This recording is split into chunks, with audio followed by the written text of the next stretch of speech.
அவன் எங்க இருந்து தெரியுமாடா பையா டேய் நீ பாட்டு ஏதோ ஒன்ன பேசாதடா பையா டேய் ஐயோ அவனா ஒரு மோட முட்டிய பையா டேய் வேற யாரு இருந்து நான் தான் அந்த பையன் டேய் யாரா அந்த பையன் நான் தான் அந்த பையன் யாரா அந்த பையன் நான் தான் அந்த பையன் டேய் யாரா அந்த பையன் டேய் நான் தான் அந்த பையன் டேய் யாரா அந்த பையன் இதெல்லாம் வந்து ஒரு வாக்கியமா இதை எழுதின இந்த அசல் கோளாரா அவருக்கெல்லாம் அசல் கோளாறு இல்லை அவருக்கெல்லாம் முழு கோளாறு தான் அந்த பாரா ஒரு நாள் சீட்டு வேணும்னா கேட்டு வாங்கிக்க வேண்டியதானே, இப்படி சின்ன புலத்தனமா நடந்துகிட்டீங்களே அப்படின்ற மாதிரி ட்ரெயின்ல இருக்க எல்லாரும் விழுந்து விழுந்து சிரிச்சிருக்காங்க இவர் செஞ்சதை பார்த்து.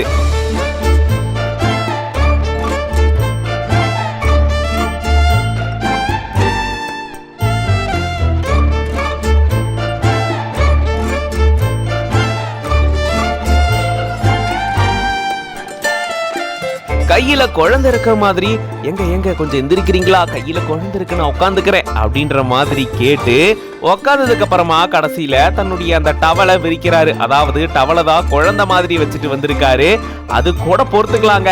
அதுக்கப்புறம் பச்சை பாப்பா மாதிரி ஒரு ரியாக்ஷன் கொடுக்கறாரு பாருங்க, அதுதான் ஹைலைட் அப்படின்னு சொல்லலாம். பட் இவர் இப்படி செஞ்சதை பார்த்த உடனே அங்க இருந்த எல்லாரும் விழுந்து விழுந்து சிரிச்சிருக்காங்க. அட போப்பா என்னப்பா இப்படி காமெடி பண்ணிக்கிட்டு இருக்க வந்து அப்படின்ற மாதிரி. இதுல சிரிப்பு வருது, ஆனாலுமே சிரிக்க முடியாம இப்படி நம்மளுக்கு பல்பு கொடுத்துட்டாரே அப்படின்ற ஒரு வேதனை இருந்தாலும் கடைசியில சிரிச்சுக்கிட்டே ஒரு மாதிரி போய் அவங்க உட்கார்றாங்க. அந்த இடமே கலகலன்னு மாறி இருக்கு. சமீர் பிராங்க்ஸ் அப்படின்ற பேஜ்ல இருந்து தான் இந்த வீடியோவை ஷேர் பண்ணிருக்காங்க. சும்மா ஃபன்னுக்காக இந்த மாதிரி பண்ணி மெட்ரோல இருந்த எல்லாரையுமே சிரிக்க வச்சிருக்காரு இந்த நபர்.